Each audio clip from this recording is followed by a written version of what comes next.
Hi everyone, this is Ensign L. Flood from class of 2019. I just want to talk to you all really quickly about hypoxemia and pulmonary embolism. So to think about these two things, I want you to think about the cardiopulmonary circuit. So this is basically the heart working in conjunction with the lungs to achieve optimal oxygenation of the blood. And when we have a failure at one of the 5 points I'm going to discuss, we get inadequate oxygenation, also known as hypoxemia. So let's talk about the lungs. In a really general sense, the lungs basically have this orange conductive pathway. So that's basically the larynx, the trachea, the bronchi, which are going to conduct air from the outside world in towards the parenchyma. And in the parenchyma themselves, respiration or gas exchange ensues. So even at this gross level, a couple of things can go wrong that can cause hypoxemia. The first I want you to think of is just simply ambient air. If there's a lot of smoke in the room, or if you're at extremely high altitude, you're not going to be inspiring a lot of oxygen, even if you're breathing well. So this is low FiO2. Now, you could have great oxygen in the room, but you may not be breathing well, so a depressed respiration rate or tidal volume is hypoventilation. So people on respirators or people that have chronic lung diseases and decreased tidal volume because of these reasons. Now, if we were to take a piece of the parenchyma and look at the functional unit, we'd see basically this alveoli, that's kind of the air sacs in the lungs, and arterioles, which are going to be wrapping around and interfacing these alveoli for maximal surface area for gas diffusion. And so gas diffusion is an issue where things can go wrong as well. If you have a lot of mucus inside of these alveoli, for instance, the gas can't travel to the capillary. So there's our third issue. Now our fourth issue is that something might be going wrong in the vasculature or even in the parenchyma, where basically a large area of blood is being shunted away from perfusing areas. So this might be congenital defects, so like tetralogy of Fallot or extreme septal defects. It might be an AVM where basically this AVM is shunting blood away from perfectly oxygenated lung tissue, and this is known as a shunt. So these are pretty extreme versions of the final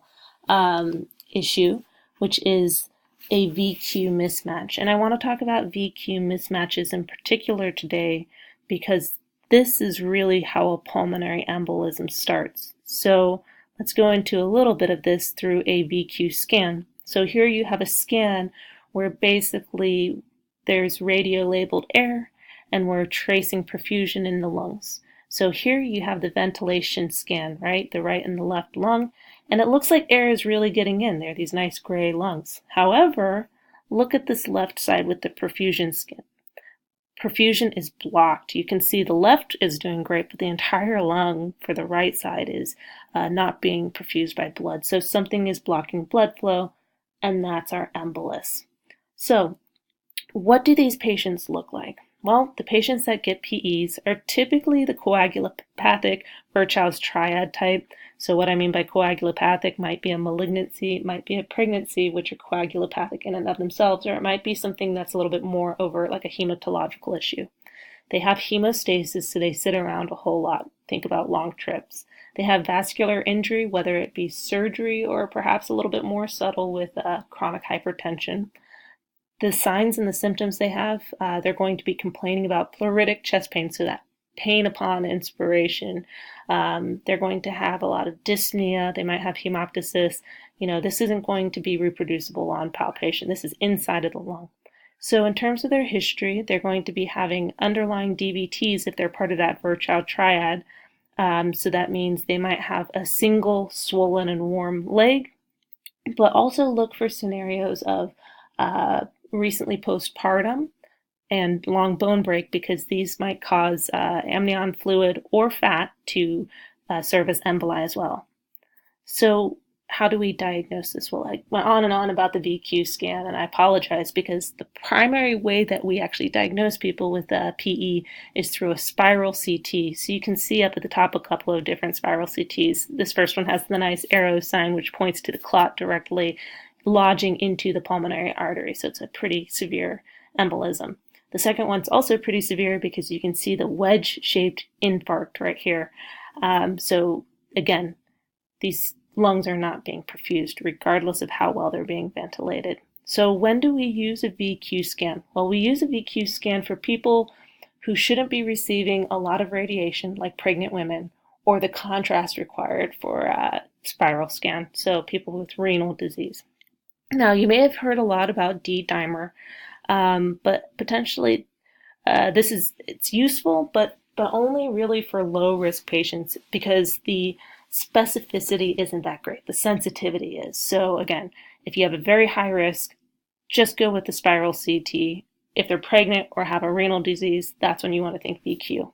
Another sidebar is that if you have an ultrasound that's positive for a DVT in the lower extremity, you can bypass the need for the CT or VQ scan, but this is not the standard of care in somebody who has an acute pulmonary embolism.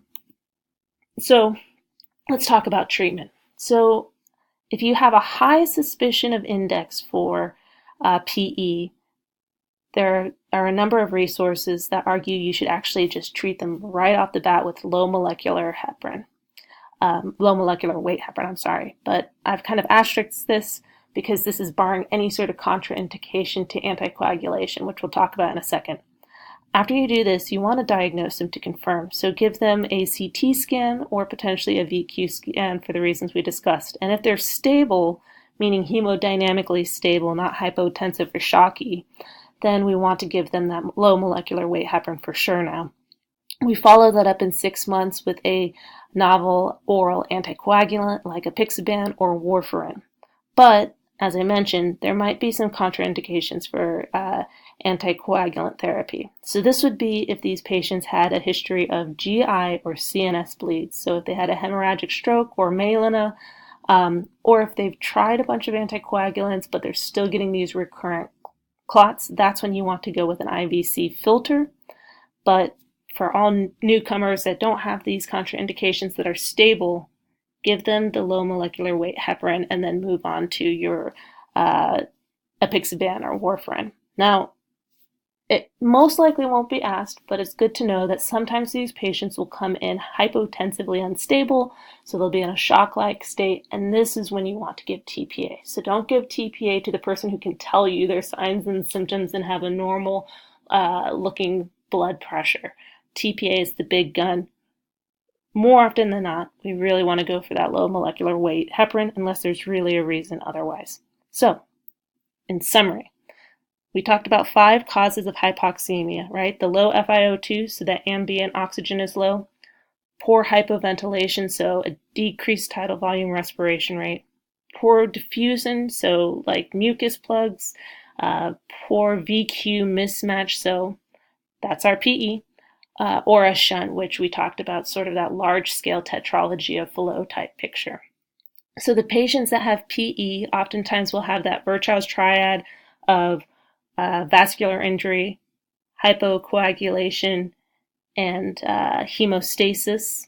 They may have recently gone into labor or had a bone fracture, so don't forget those either. The patient is going to probably complain about pleuritic chest pain, dyspnea, hemoptysis, and have a DVT potentially. We want to do a spiral CT unless they're pregnant or have renal disease, and then we do the VQ scan. We want to treat them with low molecular weight heparin going forward after 6 months to warfarin or the NOAC, unless the history is with a bleed or they're unstable. All right, great studying, guys, and good luck.